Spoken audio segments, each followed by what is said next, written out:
Sinimulan na ni Senator Marcoleta ang basahin ang ginawa ni Mark na affidavit base sa sinabi ni former Congressman Mike na sabi niya, pare, ayusin ko ang Tagalog. Doon mismo sa harap ko, inaayos ni Senator Marcoleta ang affidavit na yun.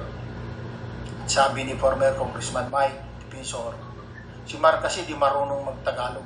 Sabay sabi na, basahin mo lang yan at mababayaran mo naman.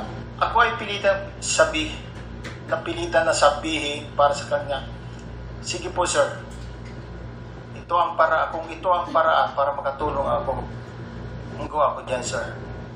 Kaya lang sir, inaalala ko lang ang pag-aaral ng mga anak ko.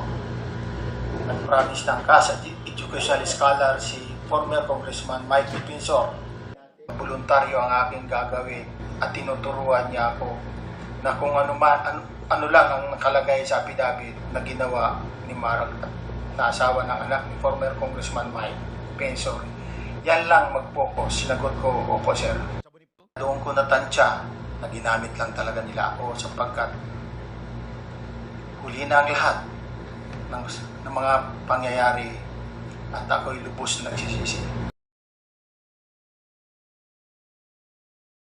Sinimulan na ni Senator Marcoleta ang basahin ang ginawa ni Mark na affidavit base sa sinabi ni former Congressman Mike na sabi niya, pare, ayusin ko ang Tagalog. Doon mismo sa harap ko, inaayos ni Senator Marcoleta ang affidavit na yun. Sabi ni former Congressman Mike Defensor, si Mark kasi di marunong mag-Tagalog. Sabay sabi na, basahin mo lang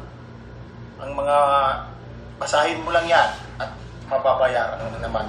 Ako ay napilitan na sabihin para sa kanya, sige po sir, kung ito ang paraan para makatulong ako, gawa ko dyan sir.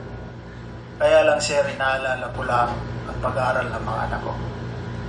Nag-promise ng CAS at educational scholar si former Congressman Mike Defensor. Voluntaryo ang aking gagawin at tinuturuan niya ako na kung ano lang ang nakalagay sa affidavit na ginawa ni Mark na asawa ng anak ni former Congressman Mike Defensor. Yan lang mag-focus. Sinagot ko, opo sir.